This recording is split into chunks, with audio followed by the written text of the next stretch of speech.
The morning sun cast long shadows across the courtyard of Buckingham Palace as Sergeant James Mitchell adjusted his red tunic for what felt like the 1,000th time. At 28 years old, he had served in the Queen's Guard for 6 years. But today felt different. Today, he would witness something that would change his understanding of duty forever. James had always been the picture of military precision. His black boots gleamed like mirrors, his bearskin hat sat perfectly atop his head, and his expression remained as stoic as the palace walls themselves. To tourists and passers-by, he was nothing more than a living statue, a symbol of British tradition and unwavering discipline. But beneath that crimson uniform beat the heart of a man who had dreams, fears, and emotions, just like anyone else. The protocol was simple and absolute. Guards were forbidden from speaking, moving, or showing any reaction while on duty. They were to remain motionless for 2 hours at a time, regardless of weather, provocation, or personal discomfort. James had endured scorching summer heat, bitter winter cold, and countless attempts by tourists to make him laugh or flinch. He had perfected the art of being invisible while standing in plain sight. On this particular Tuesday morning, James took his position outside the main entrance. The familiar weight of his rifle felt comfortable in his white-gloved hands. He had performed this routine so many times that his body moved automatically into the required stance. Feet positioned precisely 18 inches apart, eyes fixed straight, a head breathing controlled and silent. To the outside world, he had become part of the architecture. But as the hours passed, James began to notice something unusual happening around him. A young girl, no more than 7 years old, had separated from a tour group and was standing directly in front of him. Unlike the typical tourists who took selfies and tried to distract him, this child simply stood there, studying his face with genuine curiosity. The girl had bright blue eyes and messy blonde hair that stuck out from under a small knit cap. She wore a faded purple jacket that was clearly too big for her, and her small hands clutched a worn, stuffed rabbit.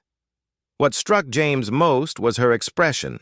She wasn't looking at him as a tourist attraction or a curiosity. She was looking at him as if she could see the person beneath the uniform. Without warning, the child reached into her pocket and pulled out a small piece of paper. She carefully placed it at James's feet, then stepped back and gave him the tiniest wave before running back to rejoin her family. James couldn't look down to see what she had left, but he could feel its presence there, a small mystery waiting to be discovered. Minutes stretched into an hour, and James found himself thinking about the little girl. In his 6 years of service, thousands of people had passed in front of him, but none had left such an impression.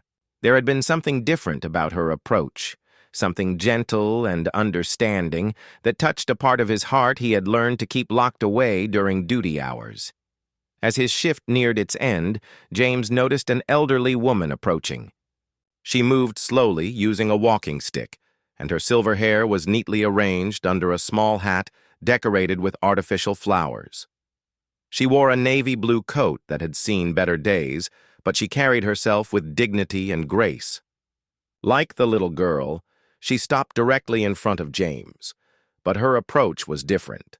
The elderly woman looked up at James with eyes that held decades of wisdom and experience. For a long moment, they existed in silent communication. 2.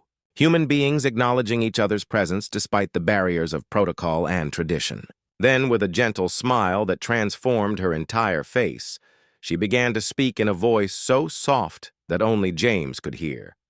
She told him about her late husband, who had served in the Guard 40 years earlier. She spoke of the pride she had felt watching him in his red tunic, and the loneliness of waiting at home during his long shifts. She shared memories of their courtship conducted in stolen moments between duties, and the challenge of building a relationship when his first loyalty belonged to the crown. As she spoke, James felt something he had never experienced during duty. Hours. A connection to the history and humanity behind the uniform he wore. This woman understood the sacrifice, the dedication, and the personal cost of service in ways that most people never could. Her words painted a picture of love that transcended the rigid demands of military life. The woman concluded her quiet monologue with a simple statement that would stay with James forever. She said that guards like him represented more than just tradition and ceremony. They embodied the hopes, dreams, and values of an entire nation, carrying the weight of history on their shoulders while maintaining their own humanity in the process. When his replacement arrived, James executed the changing of the guard with his usual precision. But as soon as he was out of public view, he bent down to retrieve the small piece of paper the child had left. Unfolding it carefully, he discovered a simple drawing done in crayon. It showed a stick figure in a red coat, standing next to a much smaller figure holding a rabbit. At the top, in uneven letters, were the words, "Thank you for keeping us safe."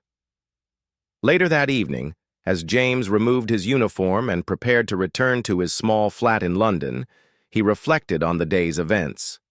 For the first time since joining the Guard, he truly understood the impact of his service. It wasn't just about maintaining tradition or providing security. It was about being a symbol of stability and protection for people who needed to believe that someone was watching over them. The little girl with the blue eyes had seen past his uniform to the person underneath. The elderly woman had shared her most precious memories with a stranger because she recognized a kindred spirit. Both had reminded James that behind every guard's stoic facade was a human being capable of connection, compassion, and love. That night, James placed the child's drawing on his bedside table, where it would remain as a daily reminder of why he had chosen to serve. Tomorrow, he would return to his post, resume his statue-like stance, and continue his duty. But now, he would carry with him the knowledge that his service touched lives in ways he had never imagined, creating moments of connection that transcended the boundaries of protocol and tradition. 3 weeks after the encounter with the little girl and elderly woman, James found himself assigned to a different post within the palace grounds. The Wellington Barracks position was less visible to tourists, but required the same unwavering discipline and attention. As he took his place beside the ornate iron gates, James carried with him a new awareness of the human connections that existed within his rigid world of duty. The morning started like any other, with the familiar routine of inspection, positioning, and the gradual settling into the meditative state that long hours of motionless duty required. But as the sun climbed higher, James noticed a commotion developing near the main thoroughfare. A crowd was gathering, and the excited chatter suggested that someone important was approaching. From his peripheral vision, James could see a convoy of black vehicles making its way toward the palace. The crowd pressed closer to the barriers, phones and cameras raised in anticipation. As the vehicles drew near, James recognized the distinctive outline of the royal limousine. Her Majesty the Queen was returning from an official engagement. As protocol demanded, James remained perfectly still, his eyes fixed straight ahead. But as the royal car passed slowly by his position, something unexpected happened. The rear window of the limousine lowered slightly, and through the gap, James caught a glimpse of the Queen herself. She was looking directly at him, and for just a moment, their eyes met. In that brief instant, James saw something that no photograph or television broadcast had ever captured. Behind the formal composure and regal bearing was a woman who understood the weight of duty as deeply as he did. There was a flicker of acknowledgement in her gaze, a subtle nod of appreciation that spoke volumes about the shared burden of service they both carried. The moment lasted no more than 2 seconds, but its impact on James was profound. He had spent years standing guard, protecting and serving the crown as an abstract concept. Now, for the first time, he had connected with the human being at the heart of that institution. The Queen had seen him not just as a uniform or a symbol, but as an individual worthy of recognition and respect. Later that afternoon, as James maintained his post, he became aware of voices approaching from behind. Two senior officers were conducting a routine inspection, their conversation carrying clearly in the still air. James recognized the voice of Colonel Harrison, the commanding officer of his regiment, and beside him walked Lieutenant Colonel Sarah Matthews, one of the few women to achieve such high rank in the Guards Division. The officers paused near James's position, and Colonel Harrison began discussing the upcoming state visit from the President of France. The conversation was professional and detailed, covering security arrangements, ceremonial procedures, and the specific roles each guard would play in the elaborate welcome ceremony. But as they talked, James began to understand the enormous complexity and responsibility involved in protecting visiting dignitaries. Lieutenant Colonel Matthews mentioned her concerns about the weather forecast, which predicted heavy rain for the day of the arrival ceremony. She spoke about the additional challenges this would present for the guards, who would be required to maintain their positions regardless of conditions.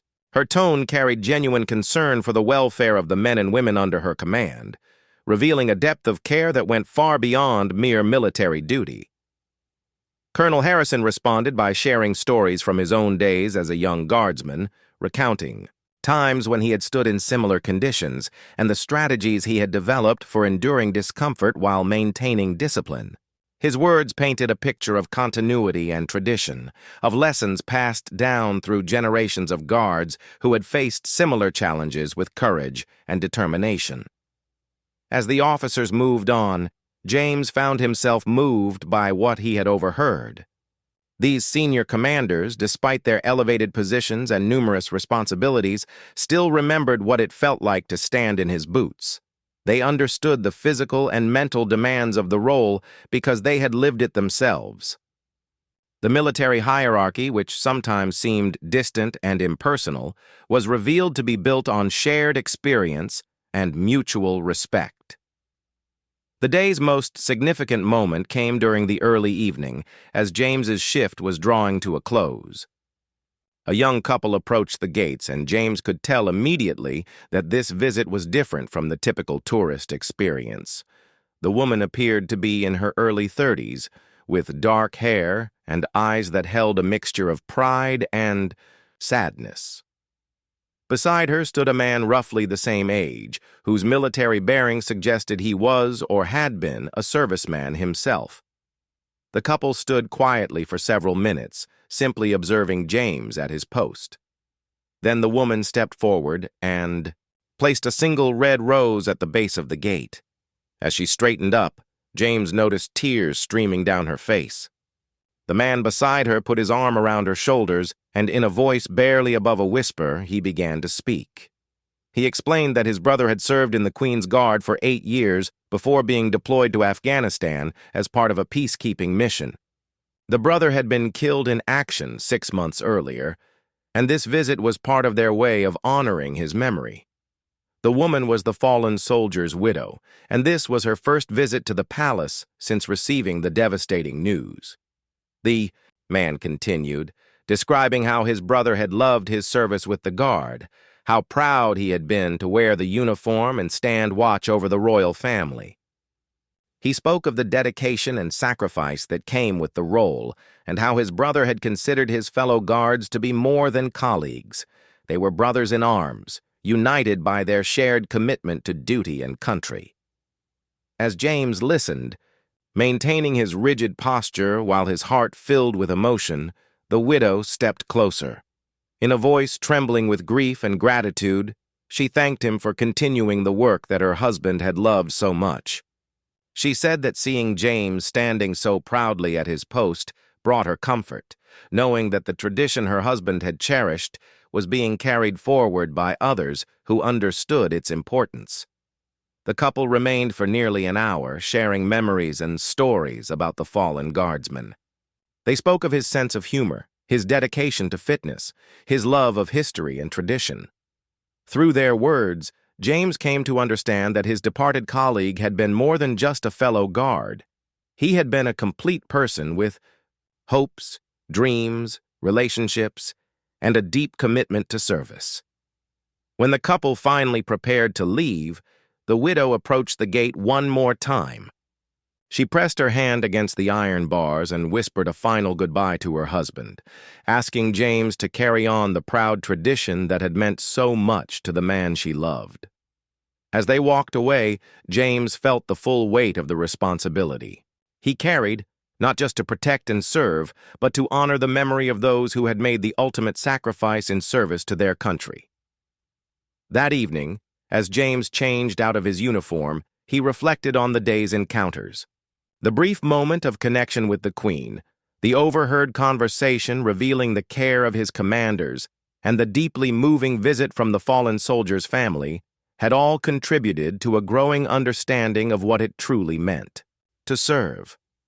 His role was not just about standing still and looking impressive. It was about being part of something larger than himself, a living link in a chain of service that stretched back centuries and would continue long after he was gone. The autumn weather had settled over London with its characteristic drizzle and cool temperatures. James had been assigned to the Tower of London for a special ceremony commemorating fallen soldiers from recent conflicts. The ancient fortress, with its centuries of history and somber atmosphere, provided a fitting backdrop for such a solemn occasion. As James took his position near the memorial garden, he felt the weight of history pressing down upon him more heavily than usual. The ceremony was scheduled to begin at 11 o'clock, but families of fallen soldiers had been arriving since early morning. James watched from his peripheral vision as mothers, fathers, wives, children, and siblings gathered around the memorial stones, each carrying flowers, photographs, or small personal mementos. The quiet conversations and occasional sobs created an atmosphere of profound grief mixed with pride and remembrance. Among the gathering crowd, James noticed a particular family that drew his attention. An older man, clearly a veteran himself, based on his bearing and the medals pinned to his civilian jacket, stood beside a woman of similar age. Between them stood a boy of perhaps 12 years old, dressed in his best clothes and holding a folded flag with obvious reverence. The resemblance between the boy and the older man suggested they were grandfather and grandson, brought together by shared loss. As the morning progressed, James observed the interaction between these three family members with growing fascination. The grandfather spoke to the boy in quiet, measured tones, explaining the significance of the ceremony and the meaning behind the various military traditions they were witnessing. The boy listened with rapt attention, asking thoughtful questions that revealed both his intelligence and his desire to understand the sacrifice being honored. The grandmother, meanwhile, stood quietly beside them, occasionally dabbing at her eyes with a handkerchief. In her free hand, she clutched a photograph that James could not see clearly from his position, but her grip suggested it held immense personal value. Every few minutes, she would look up at the gray sky, as if seeking some sign or comfort from above. When the official ceremony began, James maintained his rigid attention, while senior military officials and government representatives delivered speeches about duty, honor, and sacrifice. The words were formal and appropriate, but James found himself more moved by the quiet reactions of the families in attendance. He watched as grown men wept openly, as women clutched each other for support, and as children struggled to understand the magnitude of loss being acknowledged. During a moment of silence, something extraordinary happened. A single ray of sunlight broke through the clouds, illuminating the memorial garden with golden light. The sudden brightness seemed to energize the crowd, and James noticed smiles appearing on faces that had been marked by sorrow just moments before. The grandmother he had been observing looked up at the sky with an expression of wonder and gratitude, as if she had received the sign she had been seeking. After the official ceremony concluded, James expected the crowds to disperse quickly. Instead, many families remained, using the time to visit specific memorial stones and share private moments of remembrance. The grandfather, grandmother, and boy he had been watching approached a particular stone near James's position. As they drew closer, he could finally see the photograph the grandmother had been holding. It showed a young soldier in dress uniform, bearing a strong resemblance to both the older man and the boy.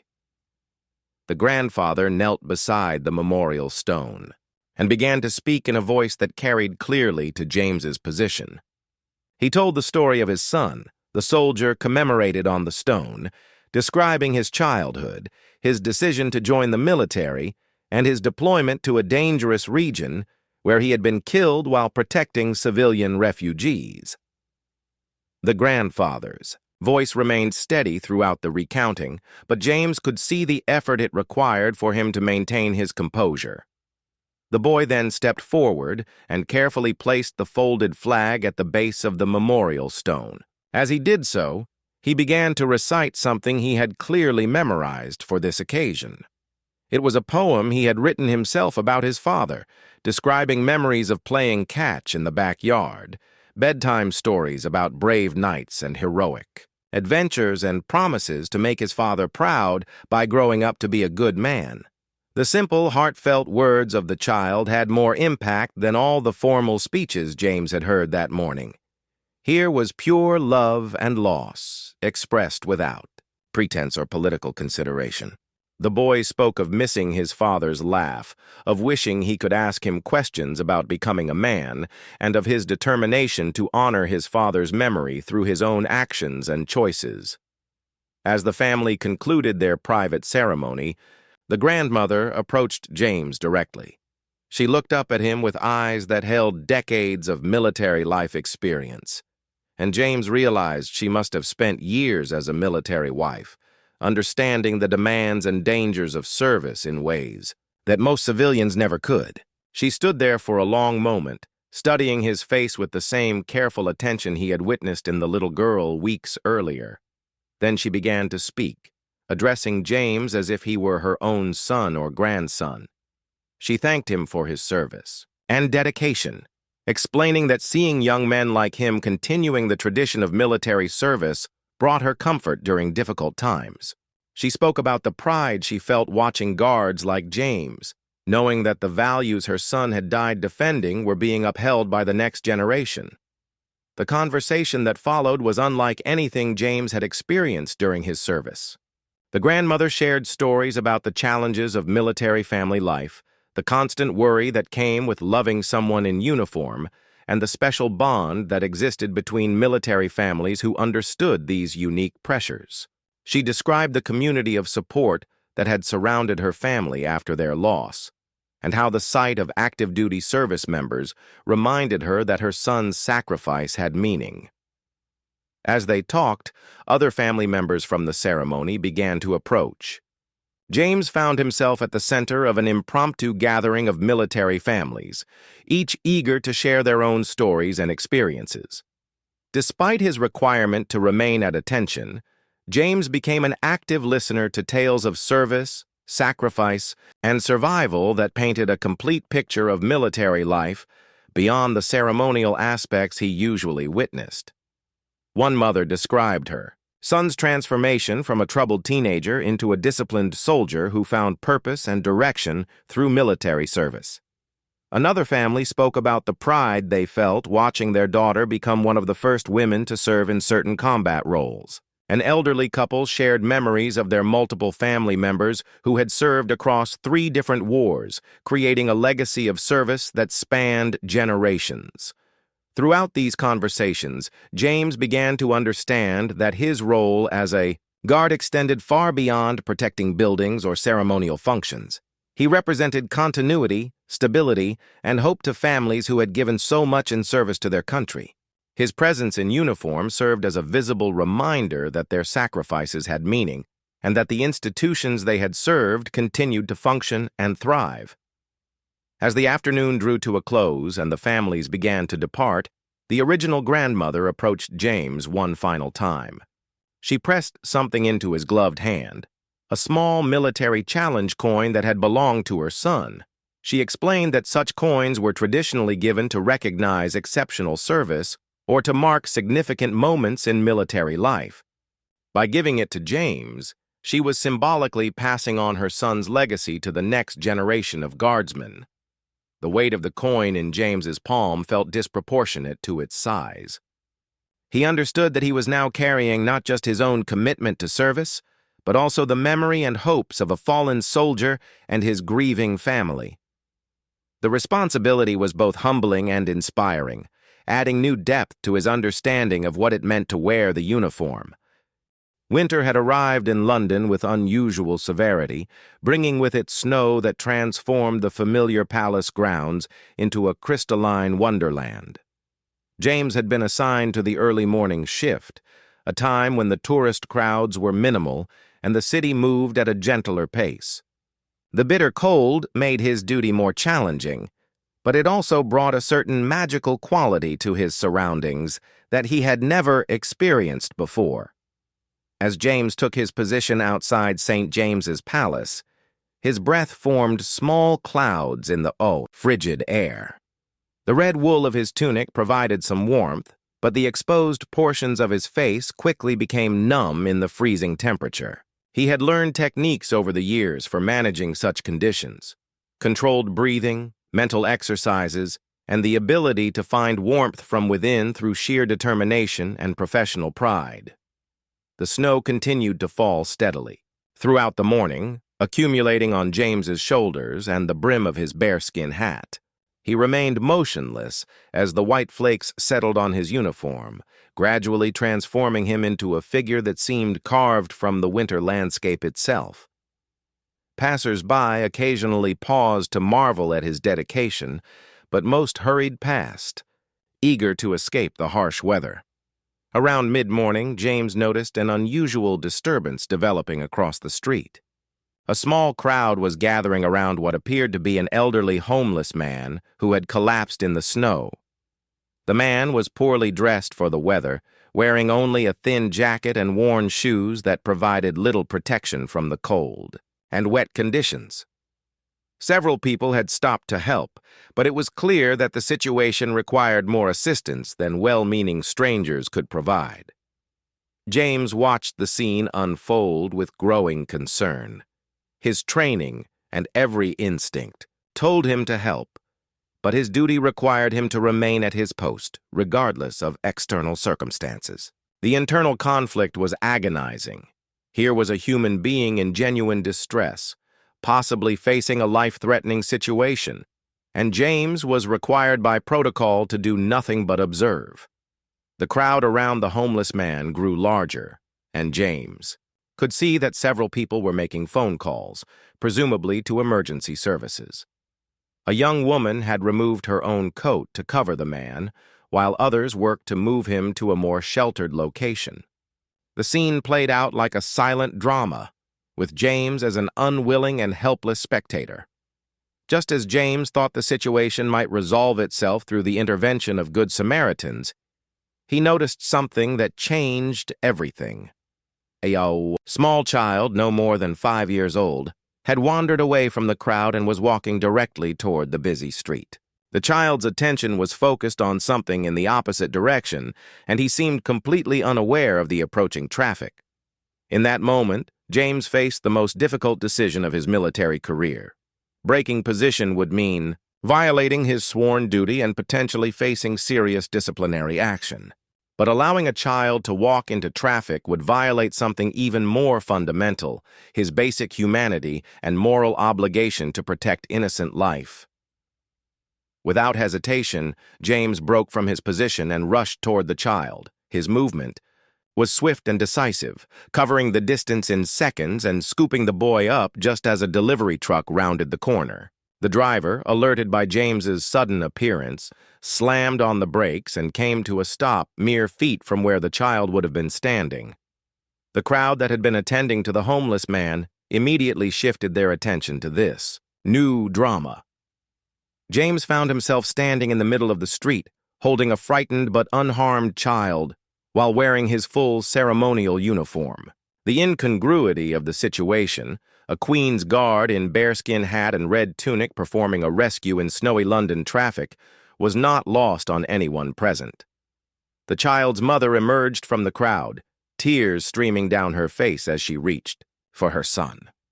She had been so focused on helping the homeless man that she had not noticed her child wandering away. As James gently transferred the boy to his mother's arms, she looked up at him with an expression of gratitude so profound that it rendered words unnecessary. But James's actions had consequences that extended beyond the immediate rescue. Within minutes, police officers arrived on the scene, followed shortly by James's commanding officer, who had been alerted to his absence from post. The situation required immediate explanation and would likely result in a formal investigation into his breach of protocol. As James stood at attention before Colonel Harrison, explaining his actions, he prepared himself for the disciplinary measures that would certainly follow. He had knowingly violated one of the most fundamental rules of guard duty, and there would be consequences regardless of his motivations. The military system depended on absolute adherence to orders and protocol, and exceptions could not be made, without undermining the entire structure. But as James completed his report, something unexpected happened. Colonel Harrison studied him for a long moment, then asked a simple question. "Sergeant Mitchell, given the same circumstances, would you make the same choice again?" Without hesitation, James replied that he would, explaining that no duty could supersede the moral obligation to protect innocent life when action was possible. The colonel nodded slowly, then shared something that James had not expected. He explained that the incident had been witnessed by several senior officials, including members of the royal household staff. Rather than criticism, James's actions had been met with approval and recognition. The decision to break protocol in order to save a child's life was seen not as a violation of duty, but as an embodiment of the highest ideals that the Guard was meant to represent. Later that afternoon, as James returned to his post, he found that word of his actions had spread throughout the palace community. Fellow guards nodded respectfully as he passed, and several senior non-commissioned officers made a point of expressing their approval.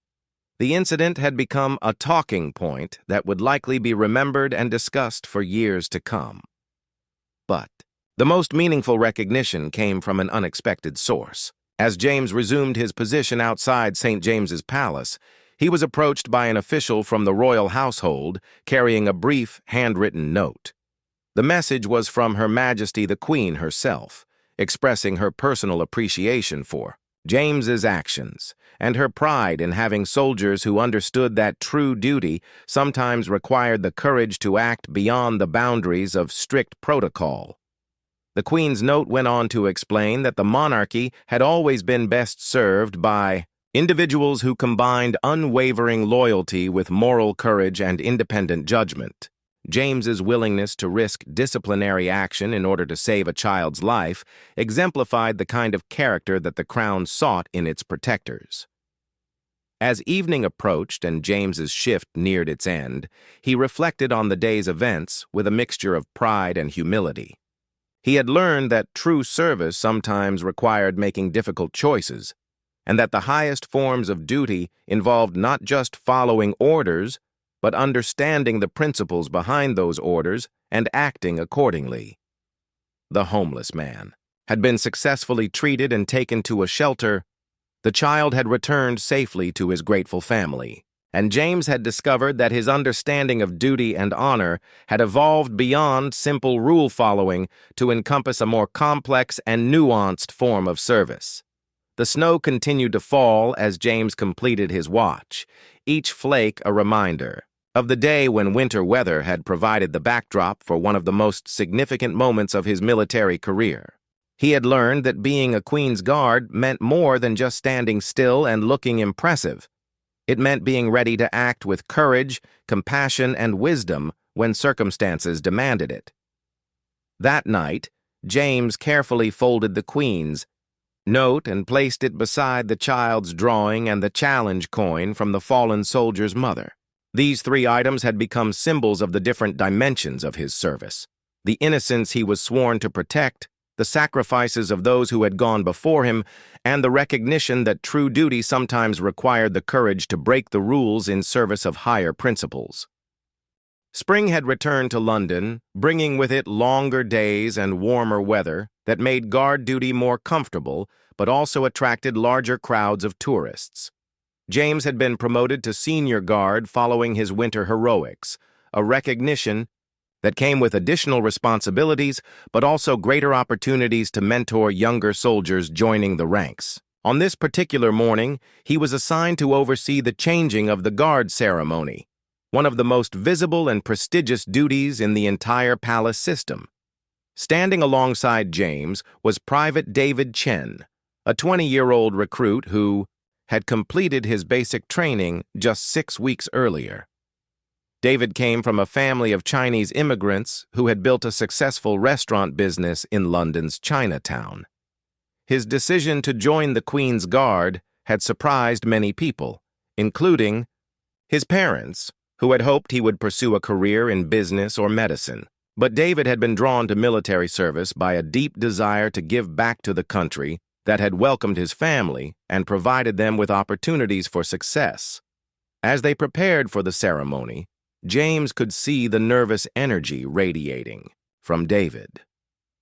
The young soldier's uniform was impeccable, his movements precise, but there was an unmistakable tension in his bearing that James recognized from his own early days in the Guard. The pressure of performing flawlessly in front of hundreds of spectators, while maintaining the stoic composure required of a guardsman, was challenging even for experienced soldiers. The changing of the guard ceremony began with the traditional approach of the new guard, their synchronized movements creating a spectacle that never failed to impress onlookers. James watched with professional interest as his colleagues executed each element of the ritual with practiced precision.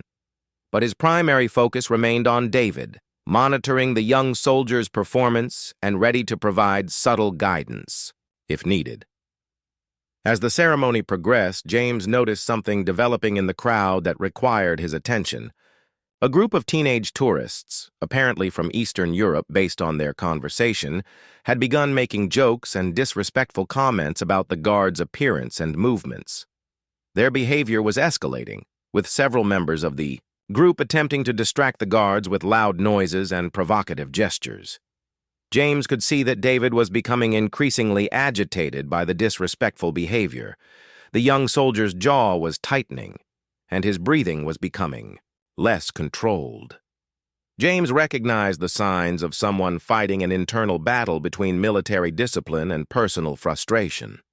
It was a test that every guard faced at some point, and how David handled it would say a great deal about his suitability for the role. The situation reached a critical point when one of the teenagers stepped closer to the formation and began making mocking comments about David's ethnicity, suggesting that someone who didn't look British had no business guarding the Queen. The racist taunts were delivered in English, clearly intended to provoke a reaction from their target. James felt his own anger rising at the ignorant and hateful words, but his primary concern was preventing David from responding in a way that would compromise his career and the dignity of the Guard.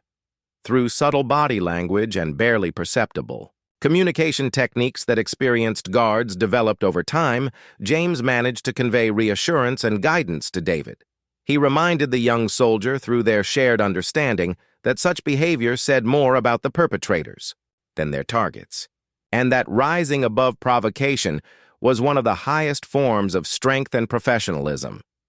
David's response to the racist taunts became a defining moment, not just for him personally, but for everyone who witnessed it. Instead of allowing anger or hurt feelings to show on his face, he seemed to draw strength from some internal source. His posture straightened even further, his expression became more serene, and his movements took on an almost transcendent quality of dignity and grace.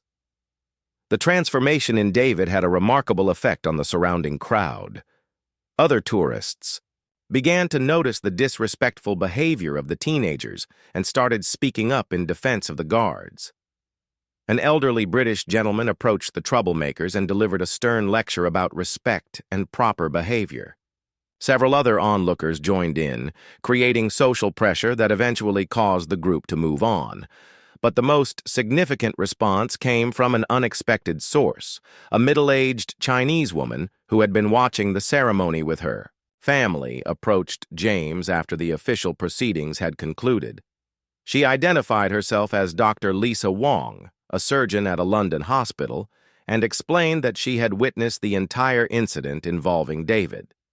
Dr. Wong expressed her admiration for David's professionalism and dignity in the face of racist provocation. She went on to share her own experiences as a Chinese-British citizen, describing the challenges of establishing herself in British society while maintaining pride in her heritage. Seeing David serve with such distinction in one of Britain's most traditional and visible military roles filled her with pride and hope for the future. The conversation that followed revealed the broader significance of David's service beyond its immediate military context. Dr. Wong explained that young Chinese-British people often struggled with questions of identity and belonging, wondering whether they would ever be fully accepted as British, regardless of their birthplace or citizenship. David's presence in the Queen's Guard sent a powerful message about inclusion, diversity, and the evolving nature of British identity. As Dr. Wong spoke, other members of her extended family joined the conversation. They shared stories about their own experiences with discrimination and prejudice, but also about moments of acceptance and recognition that had made them feel valued as British citizens. David's service, they explained, represented progress toward a more inclusive society where merit and dedication mattered more than appearance or ancestry. The impact of this conversation on David was profound. He had joined the Guard out of a desire to serve his country, but he had not fully understood the symbolic importance of his presence in the role. Through Dr. Wong's words, the Commonwealth delegation visit had concluded successfully, earning James and David commendations for their exceptional service and diplomatic skills. Summer had arrived in London with unusual warmth, bringing larger crowds and increased activity around the royal palaces. James had been assigned to a special detail for the Queen's birthday parade, an event that would mark his 8th year of service and represent the culmination of his journey from uncertain recruit to seasoned leader. As James prepared for what would be his final major ceremony before being considered for promotion to a training position, he found himself reflecting on the transformative experiences of his military career. The young man who had first donned the red tunic and bearskin hat 8 years earlier bore little resemblance to the confident, thoughtful leader he had become. Each encounter, each moment of human connection, had contributed to his growth and understanding of what it truly meant to serve. The morning of the parade dawned clear and bright, with perfect weather for the elaborate ceremony that would showcase British military tradition before thousands of spectators and millions of television viewers worldwide. James took his position, with the precision and confidence that had become second nature, but this time he was accompanied by a sense of completion and fulfillment that was entirely new. Among the spectators gathering for the parade, James noticed several familiar faces from his years of service. Dr. Wong was there with her extended family, pointing out David to her relatives with obvious pride. The elderly woman whose husband had served in the Guard decades earlier had returned, now accompanied by her daughter and granddaughter, creating a multi-generational connection to the military tradition James represented. Most surprisingly, James spotted the little girl who had left him the crayon drawing years earlier. She was now older, perhaps 10 or 11, but still recognizable by her bright blue eyes and blonde hair. She stood with what appeared to be her parents and younger siblings, all dressed in their finest clothes for the special occasion. When their eyes met briefly, she smiled and gave him the same tiny wave she had offered years before, a gesture that connected his past and present in a moment of perfect recognition. As the ceremony began, James felt the familiar surge of pride and responsibility that always accompanied major events. But this time, those feelings were enriched by his accumulated experiences and relationships. He was no longer just performing duties. He was participating in a living tradition that connected him to generations of soldiers who had served before him and would serve after him. The parade proceeded with flawless precision, each element executed with the perfection that years of practice and dedication had made possible.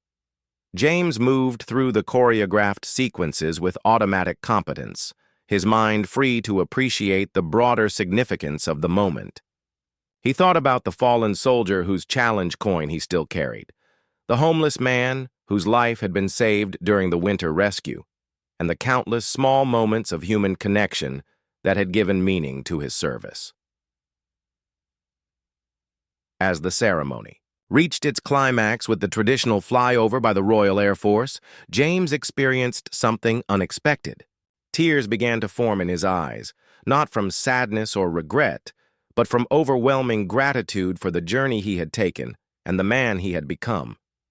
The stoic discipline that had defined his service for 8 years remained intact, but it was now tempered by emotional awareness and human compassion that made him a more complete soldier and person. Following the parade, James was approached by Colonel Harrison with news that would reshape his future.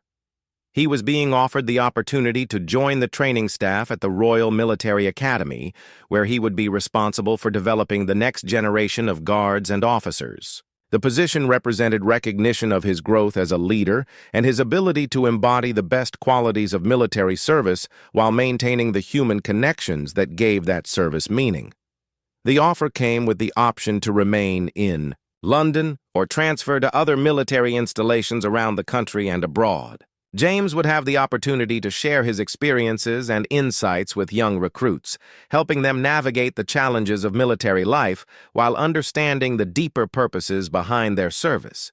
It was a chance to multiply his impact by influencing hundreds of future soldiers rather than serving as an individual guard. As James considered this opportunity, he realized that his journey in the Queen's Guard had prepared him for exactly this kind of responsibility. His experiences with people like David, the families of fallen soldiers, and the countless civilians who had shared their stories with him had taught him that military service was ultimately about people, protecting them, inspiring them, and representing the values they held dear. David approached James as he contemplated the career change, having heard about the opportunity through the informal networks that connected all members of the Guard. The young soldier expressed both congratulations and concern about losing his mentor and friend. Their conversation revealed how much both men had grown through their relationship, with David becoming more confident and culturally aware while James had developed his leadership and teaching abilities. But their relationship would not end with James's departure from active guard duty. David had been selected for advanced training that would eventually lead to his own leadership roles within the military. The foundation they had built together would continue to influence both their careers and the soldiers they would mentor in the future. Their partnership had demonstrated that effective military service required both individual excellence and collaborative relationships that transcended traditional boundaries. As James's final day of guard duty approached, he made one last visit to each of the locations where he had experienced significant moments during his service. He stood once more outside Buckingham Palace, where he had first encountered the little girl with the drawing. He visited the Tower of London Memorial Garden, where he had witnessed the profound grief and pride of military families. He walked through St. James's Palace, where he had made the split-second decision to break protocol in order to save a child's life. Each location held memories that had shaped his understanding of duty, honor, and service. But more importantly, each place represented human connections that had enriched his life and given deeper meaning to his military career. James understood that he was not just leaving a job, he was transitioning from one form of service to another, carrying with him the lessons and relationships that would guide his future contributions. On his final evening as an active guard, James sat in his quarters organizing the personal items that had accumulated during his 8 years of service. The child's crayon drawing, now carefully preserved in a frame, sat beside the challenge coin from the fallen soldier's mother and the note of recognition from the Queen. These 3 objects represented the different dimensions of his service: the innocence he had protected, the sacrifice he had honored, and the recognition he had earned. But as he prepared for his new role as an instructor and mentor, James realized that his most valuable possessions were not the physical mementos, but the experiences and relationships that had transformed him from a young soldier seeking purpose into a mature leader ready to guide others. His journey through the Queen's Guard had taught him that true service required not just discipline and dedication, but also compassion, wisdom, and the ability to connect with others across all boundaries of background, age, and experience. The next morning, James would begin a new chapter of his military career, but he would carry with him the knowledge that the most important moments of service often happened not during formal ceremonies or official duties, but in the quiet human connections that reminded him why those duties mattered. The hidden, heartfelt moments he had experienced as a Queen's Guard would continue to guide and inspire him as he helped prepare new generations of soldiers to serve with honor, dignity, and genuine care for the people they were sworn to protect.